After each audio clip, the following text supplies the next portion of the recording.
It's time for a new video and time for me to do something I haven't done in a while. And that's talk about webcomics. I've got 5 recommendations for you today, so let's start with the one that got me to do this video in the first place. It's published on Twitter by its author, Shirimoto, and of course I've linked that in the description. I actually had to do some digging for information on this one since it's technically a web manga. This means it's read from right to left, but the manga doesn't have or need a translation since it has no words, so you can read this one just fine. It's called this. I genuinely have no idea how to pronounce that, mostly because there are 2 consonants pushed up right against each other. I think it's pronounced like Nmeneko, but I'm just guessing. It's not a traditional webcomic because it's an episodic comedy featuring the same characters going through a variety of scenarios. This comic is evidently pretty popular. It has a published book called Nmeneko and Together 100 Gentle Philosophy Words. And it even got animated shorts made of it, which I will also link to in the description. These shorts are actually where I got the pronunciation for the name, but I'm not Japanese, so there's a decent chance I'm not hearing it right. Anyways, getting back to the actual comic, it follows 2 cats. The protagonist being the white cat the series is named after, Nmeneko. And then there's her partner, the black cat Usokuro. They're kind of polar opposites, where Neko is loud and boisterous with exaggerated reactions to a lot of things. Kuro is more low-key. In a lesser series, that would make him the straight man, but instead, he's on the same wavelength as Neko, often acting goofy right there alongside her, especially when it comes to her feelings. For example, let's use the comic that made me want to make this video to begin with. Neko bakes sweets for Kuro to take to a potluck at work, but no one at his job wants them. So Kuro takes a second on his way home to eat them all himself so she won't be sad, but this does come to bite him in the ass when he's too full to actually eat dinner. It's cute, small stories like that which this webcomic thrives on. Like Neko not knowing how to hula hoop, so Kuro gets them playing a new game. But there are also times when the situation is sort of flipped on its head, where we see Neko struggle to make a picnic for the 2 of them, or see her pulling the chocolate chip off of Cookie so she can give it to Kuro.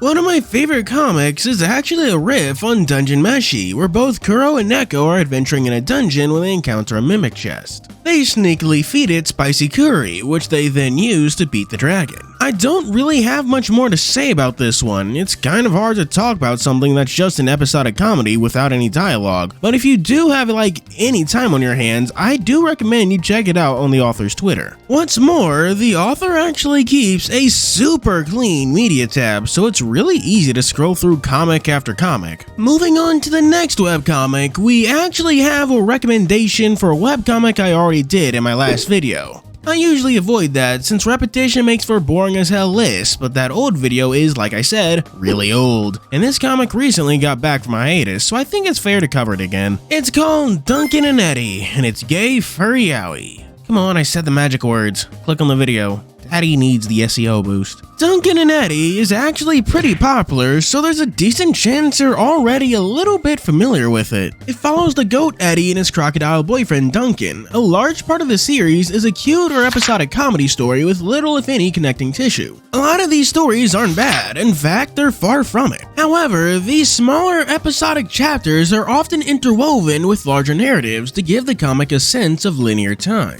One of the most notable examples of an arc being used to give a sense of time is the plot regarding Eddie's uncle. It starts with him getting a funny sweater from his uncle that says, "Ho ho, homosexual." It's followed up by Duncan and Eddie looking after his nephew for a bit, well, Eddie's nephew, I mean, and I'll admit it does make for funny jokes. Like Duncan choosing to get the kid a pet, only to reveal it was a pet moss ball. However, we then follow up to the end of this little arc with his uncle picking up his kid and asking how Eddie's parents are holding up, leading to the big reveal. They actually kicked Eddie out. It was why he was staying with his sister's friend. Thus leading to his uncle calling his parents and blowing up at them, and a cut to Eddie reminiscing about the sweater he got. It's probably one of, if not the strongest emotional moments in the entire comic. And the beginning is even called back to when Eddie buys his uncle a gift, a hat that says, "Sorry men, I prefer women." The fact that the webcomic is back from hiatus is actually fairly important because it went into hiatus towards the climax of probably its most effortful arc yet. It revolves around 2 side characters, the husky Mason and the, I'm assuming they're a cocker spaniel of some kind, called Kip. The latter has always had a crush on the former, something Mason leaned into to make Kip feel better and for a little bit of fun. But now it's coming to light that the relationship just won't work because Kip expects something of the relationship that Mason just can't give. It's the crux of the ongoing arc called Puppy Love, and before you ask, yes, the only reason I'm telling you the name of the arc is because I think the pun is funny. I really do like the lead up to the climax because it creates this wonderful tension. Mason realizes that they can't keep doing this to them forever, and Kip is finally moving forward and trying to take the flirting a step further. I've honestly got to say, the writing for this part is stellar. A lot of webcomics tend to flounder their pacing, but it's handled exceptionally well here, as there's essentially two stories in conflict, and both are just reaching their climax at the same time in the same place. From Mason's point of view, it's a tragedy where they have to break off the relationship and they're trying to find a way to do it easy. But from Kip's point of view, it's something romantic. Going through the places they've been, going over their history, and trying to set up this big romantic crescendo.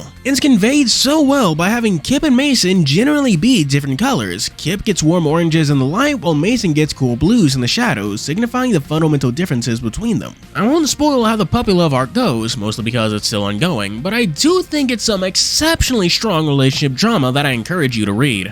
I'd also want to point out that there are plush, I don't know what to call these, hot dogs? We'll call them hot dogs. Before you ask, yes, that is a pun. There are plush hot dogs of the characters for sale, so if you like the series, maybe check out those, I guess. By the way, have you heard of this cool thing called liking and subscribing? I also have a Ko-fi and Patreon, which is also cool. The next webcomic I want to talk about is from a name you might recognize.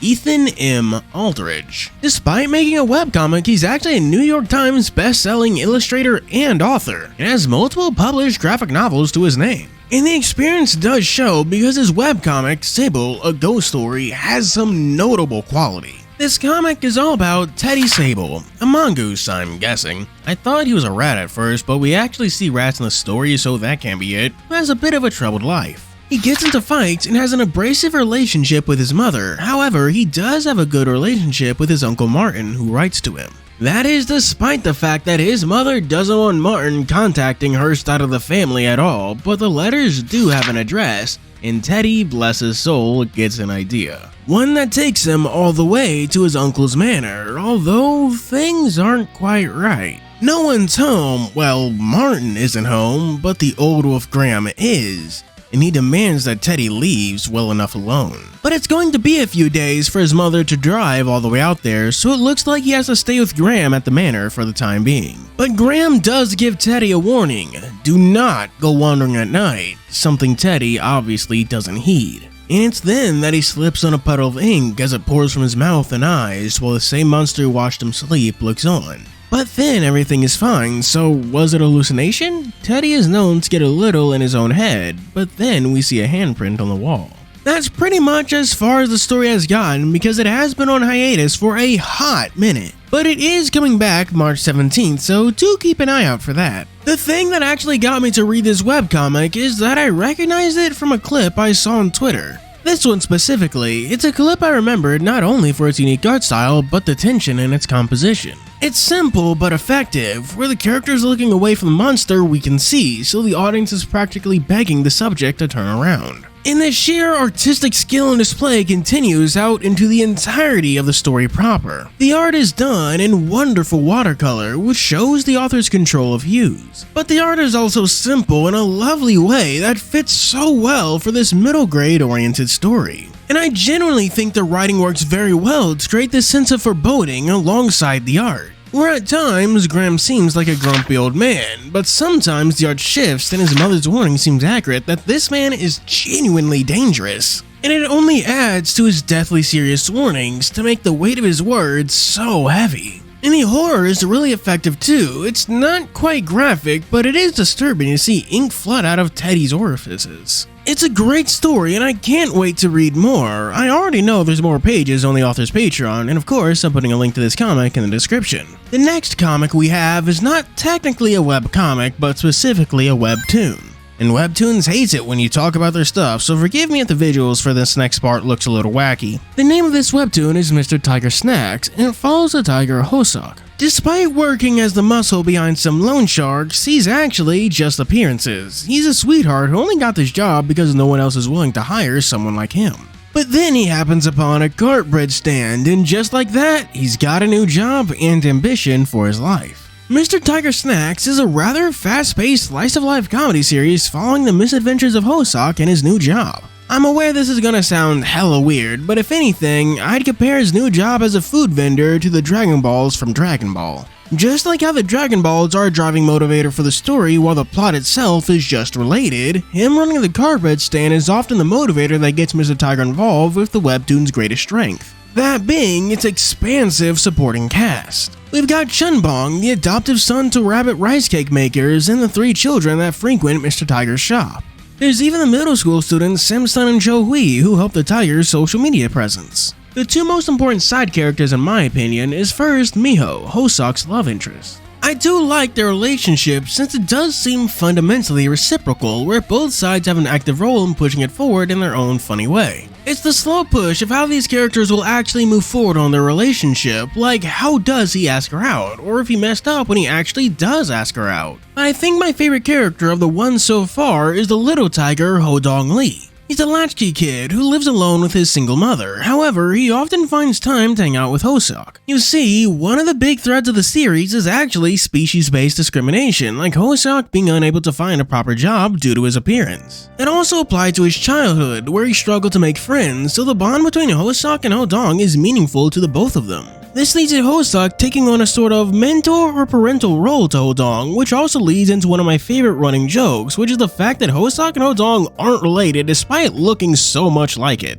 And the comedy in this series is genuinely really good. One of my favorite gags was from Hodong's school festival, which the principal involves increasingly insane challenges paired with increasingly justified reactions from the vice principal. I won't talk too much about this webtoon because I genuinely do want to make a whole video about it, so I'll pocket the rest of what I want to say for later. And yep, you've guessed it, I of course have a link to this one in the description as well. The final webcomic we're covering today is a web manga, and I've gotta say, good luck finding it. It's called The Wolf That Will Get Married in 100 Days, and the entire thing is on the author's Twitter, but it was published a while ago, so it has kind of been buried deep down. But that's not the point. Getting to the actual web manga, it follows 2 protagonists, Kiba the Wolfman, in relation to the guy from Naruto, and the human woman, Ellie. Despite the promise in the title, it seems far off because Kiba does not like humans at all. You know what they say, never ask a human hater the species of their wife. The crux of this series is built around that slow and gradual character growth, seeing Kiba go from a clan member to Ellie's husband. And I do have to say that I think the concept for the story works very well with its format because it was released with generally a page a day over the course of 100 days. It paces the story to have a nice slow burn to its romance as Ellie and Kiba gradually grow closer and closer. The moment-to-moment plot in the singular pages is often just moments of cuteness as we get to see them become more and more smitten with each other. But sometimes the pages are short jokes. The one I remember most clearly is this one. I don't know why, but something about him just choosing not to explain it is just hilarious.